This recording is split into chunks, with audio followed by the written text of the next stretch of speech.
Buenas tardes. En este mundo digital que va deprisa, llega Cubanao Streaming. Esa pausa que tanto necesitamos para entretenernos mientras debatimos sobre cultura audiovisual cubana. Esta es una transmisión especial que hacemos desde el lobby del Teatro Abelardo Estorino, donde en breve va a comenzar un concierto y hoy vamos a ponerle al tanto de qué se trata. Esta transmisión especial es parte del 43 Festival Internacional del Nuevo Cine Latinoamericano. Ya comenzamos.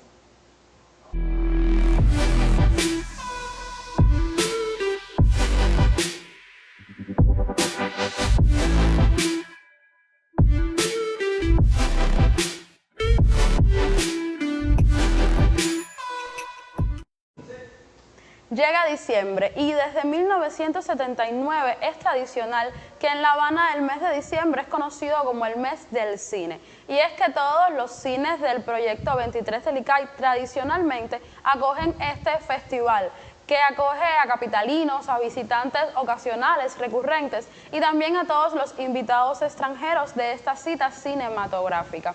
Es noticia la inauguración en la tarde de ayer en el Cine Chaplin, justo a las 7 de la noche, con la película Argentina 1985. Y queremos mostrarle este tráiler mientras le comento algo sobre la sinopsis de este filme que dirige Santiago Mitre.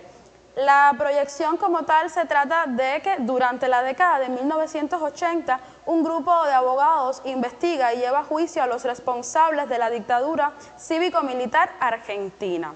Esta película también tendrá un segundo momento de proyección y que va a ser hoy en el Cine Yara a las 5:30 de la tarde. De otras informaciones vamos a seguir conversando, porque también quiero mostrarles un fragmento de A la Hora de Lola, justamente un programa que conduce el periodista Alexis Triana y que entrevistó a Raúl Pa y a Nelson Ponce, los diseñadores de esta propuesta de este festival. Ellos han hecho importantísimas campañas y creo que sería muy importante saber esta, que se llama Cine a lo Grande, que significa volver al cine, ¿no? Dicho de otra manera, pues cómo nace el concepto, cómo nace la idea que va a presidir este festival de cine, del nuevo cine latinoamericano, porque ese es el valor simbólico de esos nombres y de la que esa connotación significa. A mí, porque me llevaba papá al Cine Chaplin, bien pequeñito, donde vi todo, absolutamente todo lo que he visto de cine siempre, porque es ese momento que los habaneros o los que vienen de todas partes de Cuba ven cine. ¿Cómo nace la idea de este concepto?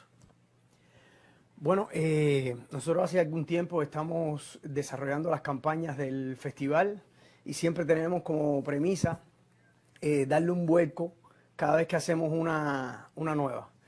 En este caso, esta campaña... Hace ya como 4 años que la hacen. Alrededor de 4 años que lo hacemos y reitero que siempre tratamos de darle un nuevo aire, ¿no? Que incluso que no se identifique ninguno de nosotros como autor detrás de esa campaña, sino que promover algo bien diferente y sobre todo una cosa que sí nos gusta, que para nosotros es una premisa, mover un poquitico desde la imagen, desde la misma comunicación, mover un poquitico el pensamiento y eso. Hemos hecho algunas cosas que han sido polémicas, que es algo que nos interesa, porque bueno, el cine como algo cultural promueve eso, ¿no? El pensamiento, la inquietud del pensamiento, de las ideas y eso, y nosotros desde la comunicación también tratamos un poco de introducir esa inquietud y que la gente piense y que la gente hable y que la gente diga y que la gente en esa polisemia que pudiera tener mínima, pero que pudiera tener una imagen comunicativa, pues cada quien interprete y se lleve una idea de cómo va a ser el festival. La receta ya era una provocación en sí misma, ¿no? Y era también un reconocimiento, Raupa, a los médicos que tanto habían hecho contra la pandemia. Sí, en ese momento tuvimos una gran cantidad de polémica sobre esa campaña.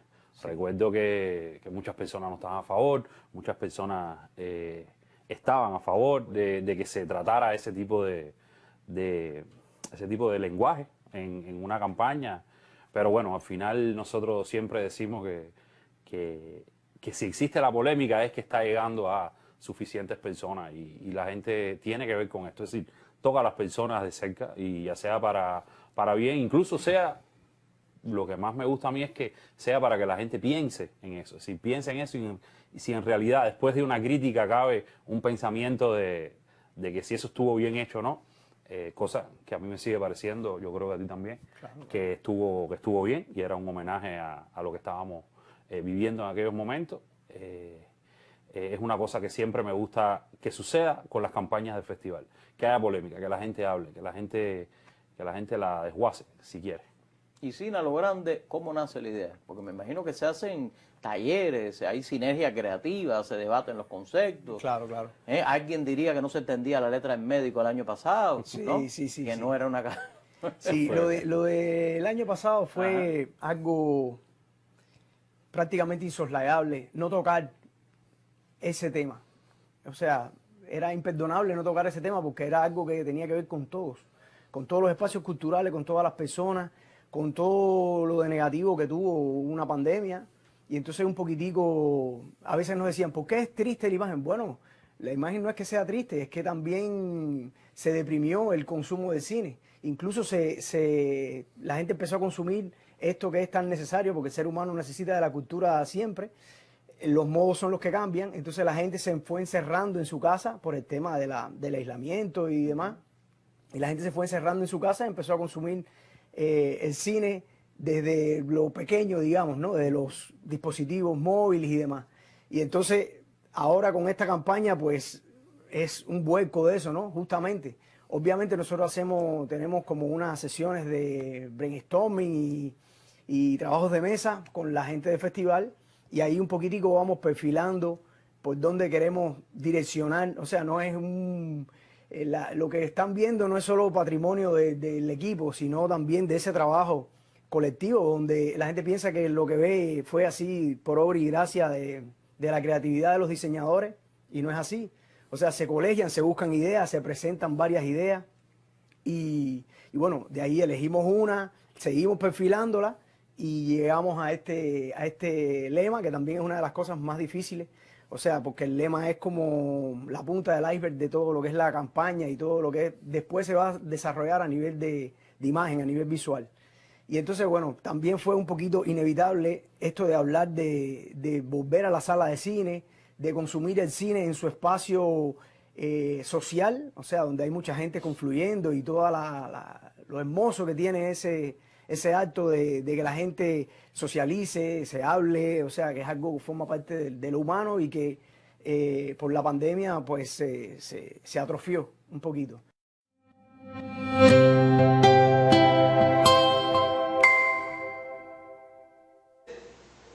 Y hoy en nuestra cita de esta tarde en Cubanao Streaming vamos a conversar con la Premio Nacional de Edición Mercy Ruiz, a quien ya tengo a mi lado y ya saludo. Buenas tardes. Buenas tardes, a ustedes también. Gracias a Mercy por acompañarnos. Mercy también es directora de Ediciones ICAI. Y es que en esta campaña de Cine a lo Grande no podemos dejar fuera a la editorial que se encarga pues de toda la literatura relacionada con el cine. Por eso ya quiero preguntarte, Mercy, sobre cómo se funda esta editorial. Bueno, mira, esta editorial se funda como parte de los proyectos que paralelamente al cine, Alfredo Guevara llevó a cabo en el ICAI en los primeros años de la Revolución. Es decir, que Alfredo, además de atender la industria cinematográfica, creó paralelamente en el ICAI varios proyectos culturales sumamente importantes. De ahí surge la revista Cine Cubano, que se funda en 1960, o sea, un año después de la creación del ICAI, y surge Ediciones ICAI en 1963. En esa etapa también Alfredo crea, bueno, el grupo de experimentación sonora, el movimiento de la cartelística dedicada al cine. Es decir, Alfredo inspiró, o sea, y fundó, impulsó todos estos proyectos. Y la editorial es parte de ellos. Te digo que eso fue en 1963, por lo tanto nosotros el año que viene cumplimos 60 años de creada la editorial, para lo cual estamos elaborando un programa que va a estar constituido por ediciones muy especiales que estamos ya preparando, y bueno, un programa promocional con los fundadores de la editorial, en fin, ya va a haber, pero bueno, esa fue la creación de la editorial, que desde 1963 la dirigió Alfredo Él dirigía la revista y dirigía la editorial directamente. Y a la editorial estuvieron vinculados muchas personalidades, no solamente los editores, los diseñadores, los especialistas, sino que todo el movimiento de los realizadores y de los directores de cine estuvieron muy vinculados a todos esos primeros años de la editorial. Ahí estuvo como colaborador, por supuesto, muy directamente Solás, o sea, Humberto, estuvo Manolito Herrera, estuvo Rebeca Chávez. En fin, que hubo todo un movimiento cultural muy importante relacionado, por supuesto, con el cine, que trabajaba directamente en los proyectos y las perspectivas de la editorial. Esa línea nosotros la hemos seguido, o sea, nosotros hemos continuado la línea de vincular a la editorial toda la intelectualidad cubana en general y fundamentalmente los cineastas, los realizadores, los directores, los fotógrafos, los productores, etcétera, porque nos parece que la editorial es un proyecto cultural, no es solamente publicar un libro, sino que debe agrupar a toda una cantidad de personas que contribuyan precisamente al éxito de las cosas que nosotros publicamos, de los libros que publicamos. Y este proyecto cultural, ¿qué participación va a tener en esta edición 43 del festival? Bueno, mira, la editorial ha acompañado a todas las ediciones del festival porque ha venido acompañando al cine con sus publicaciones. Este año nosotros vamos a tener la presencia de un libro en formato papel, que es este libro que yo tengo aquí, que es el libro de una autora mexicana, Dulce Isabel Aguirre. Ella es licenciada y doctora en Historia del Arte en la Universidad Autónoma de México, en la UNAM, y nos hizo este libro que se titula Verdad y Mentira en el Cine, el sentido de lo falso en Face for Fake de Orson Welles. Es un libro sumamente interesante porque de lo que trata es precisamente del vínculo que hay en el cine documental, sobre la realidad documental y la ficción.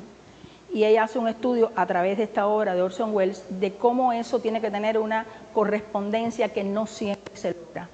Generalmente la ficción se va por encima de la realidad o viceversa. Entonces, este libro trata de cómo eso tiene que conjugarse en el cine documental, la verdad de lo que se está exponiendo y a la vez los valores estéticos y artísticos de una obra de ficción. Entonces, es un libro sumamente importante. Nosotros lo presentamos en la pasada Feria del Libro, porque aunque no es una obra que lleva mucho tiempo en la editorial, por ser una autora mexicana y la feria haber estado dedicada a México, pues coyunturalmente el poquito papel que hubo, pues logramos hacer una tirada en papel de este libro porque no era muy fácil tener autores mexicanos inéditos en la feria. Y este libro se presentó con mucho éxito en la feria y ahora lo vamos a presentar también en el festival. Y sé también que ustedes tienen catálogos digitales. Sí, claro. Bueno, además de este libro, vamos a presentar un catálogo con todas las ediciones electrónicas que ha hecho la editorial. A ver, la editorial hace 2 años que se involucró, como todas las editoriales del país, en el mundo de la digitalización, por una necesidad no solamente de la modernidad y de la necesidad de vincularnos al mundo de la electrónica, sino porque hemos tenido muchos problemas, como creo que todo el mundo sabe, con las producciones poligráficas, o sea, para poder hacer libros en papel. Y bueno, estamos haciendo un plan, ya este catálogo que se va a presentar en el festival contiene 34 ebooks y tiene 10 audiolibros. Estos 10 audiolibros están dedicados fundamentalmente a los niños, o sea, son libros dedicados a los niños. Ya se están comercializando. Allí en el festival va a estar la empresa comercializadora Citmatel y bueno, posiblemente esté Ruth Editores, porque nosotros también estamos trabajando no solamente con una sola empresa comercializadora, sino con todas las vías que podamos llevar nuestros libros a las vías electrónicas. Claro, y nosotros vamos a hacernos eco de todas estas presentaciones que va a tener Ediciones ICAI en esta feria. Me falta un libro que no he hecho mucha referencia porque mañana viene, o sea, el otro libro que nos falta, que vamos a presentar en el festival también, es Jorge Fraga, Poética de una escritura, que no es un libro en papel, pero vamos a presentarlo porque Jorge Fraga fue un fundador del ICAI, fue un excelente realizador, profesor, guionista, y el libro, aunque está en formato digital, su hijo, que mañana viene creo a este programa, Sí. Octavio Fraga, que es también un magnífico periodista e investigador, trabaja actualmente en la Cinemateca de Cuba, va a presentar también este libro en ese espacio que vamos a tener nosotros en el festival. El espacio, ya sabes dónde va a ser, bueno, va a ser en la Sala Taganana del Hotel Nacional el día 7 de diciembre a las 10 de la mañana. Perfecto, gracias Mercy. Y con esta invitación a asistir a las presentaciones de todo el catálogo impreso y digital de Ediciones ICAI, ya despido a Mercy, a quien estoy. Bueno, Gracias muchísimo. por llegar. Muchas hasta gracias Cubana a ustedes, Streaming. muchas gracias a ustedes por la oportunidad. Gracias. Y nosotros seguimos ahora con el tráiler de Tres Tristes Tigres, uno de los largometrajes de ficción que se presenta en esta edición del festival. Y no es nada más y nada menos que una película brasileña.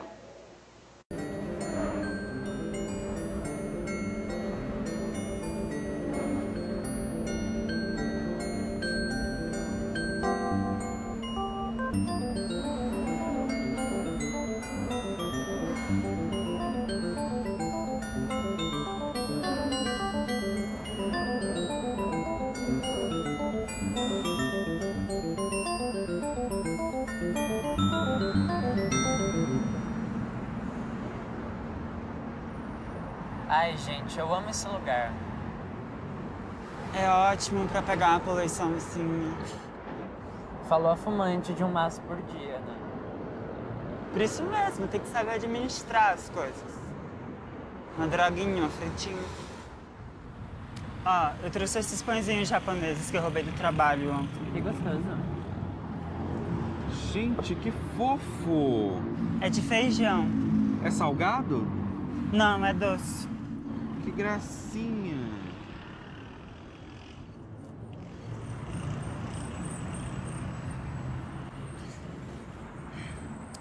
Não tô nem acreditando que eu vou ficar sem trabalhar de novo.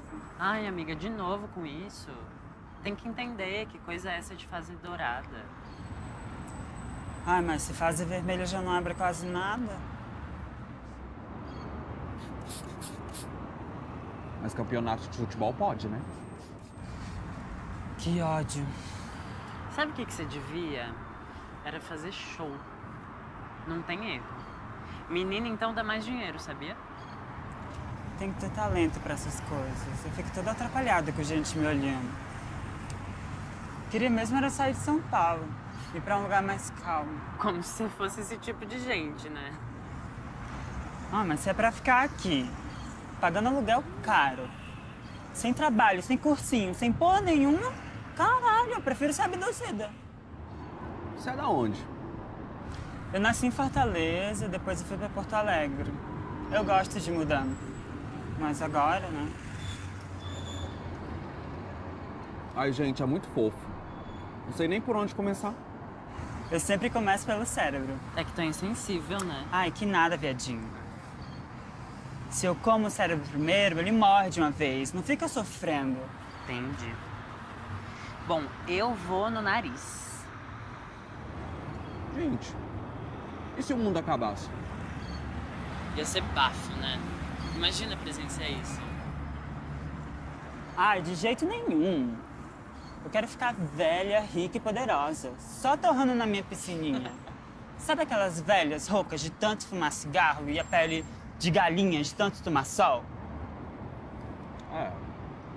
Mas ficar rico e poderoso dá trabalho, né? Pra não fazer nada quando tiver velho, é melhor não fazer nada agora e pronto.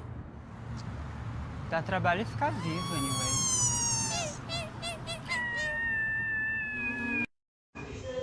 Y el director cubano Kiki Álvarez llega a este festival con el título Bajo un Sol Poderoso y es uno de los largometrajes de ficción que concursan por Cuba y que podemos apreciar este 4 y 5 de diciembre en el Cine Chaplin. Desde la revista Cuba Now hemos publicado este texto de la colaboradora Valia Valdés, donde nos cuenta: Bajo un Sol Poderoso es respaldada por la dirección de fotografía de Nicolás Ordóñez, la música de Ulises Hernández, el diseño de banda sonora de Elena Eskenazi, la coproducción es cubano-colombiana, a cargo de Elías Rodríguez, Ivette Lian, Nicolás Ordóñez y el propio Kiki.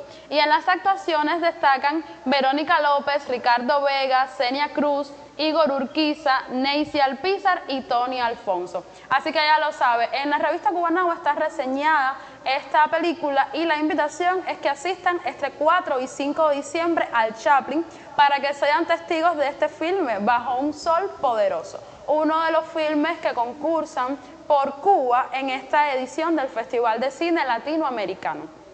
Oportunidad para recordar que transmitimos desde el lobby del Teatro Abelardo Estorino. Si ven alguna brisa que se cuele por el micrófono, es que hay mucho viento acá hoy, como es tradicional en una tarde de diciembre en la que aún no tenemos un frente frío, pero quizás en los próximos días ya nos azote pues estos frentes fríos que siempre son parte del Festival de Cine también.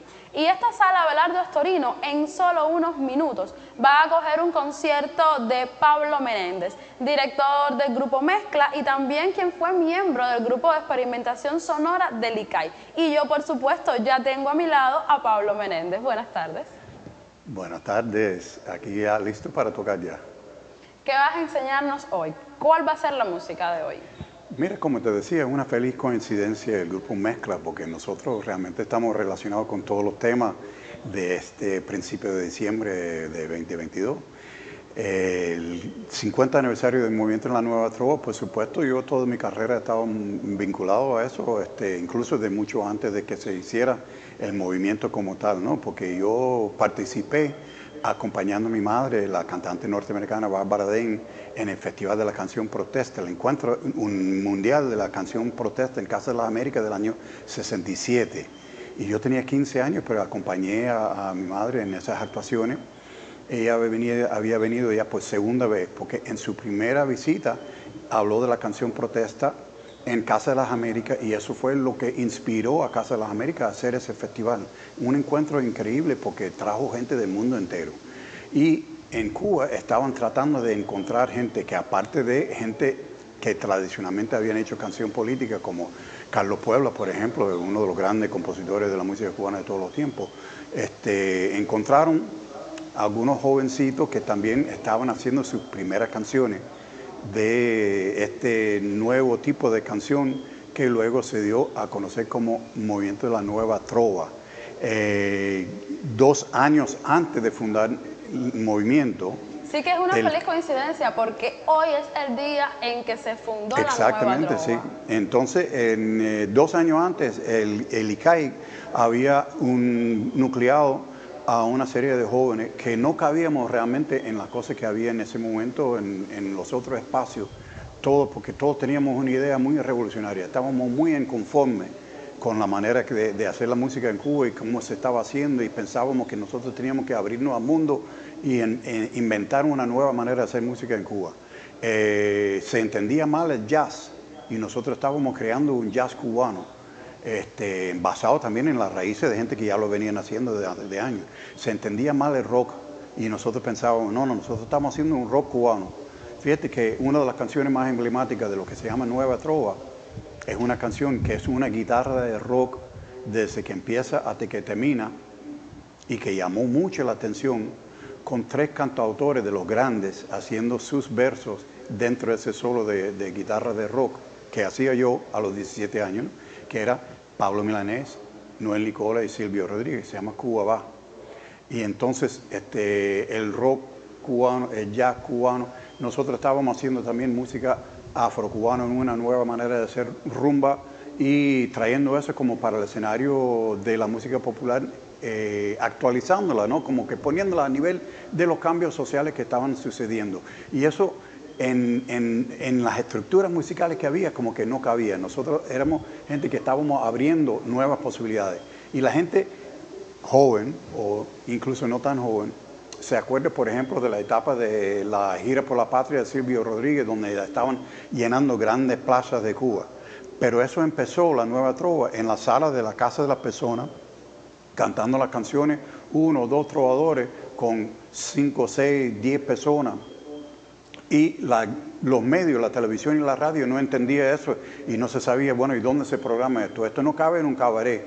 Yo recuerdo haber ido, por ejemplo, a fiestas de sindicato en centros de trabajo y entonces decían, bueno, pero y ahora, Era algo novedoso ¿cuándo empezamos a bailar? Y entonces haciendo canciones sobre la guerra en Vietnam o sobre lo que estaba pasando en América Latina o incluso cosas que estaban pasando aquí en Cuba.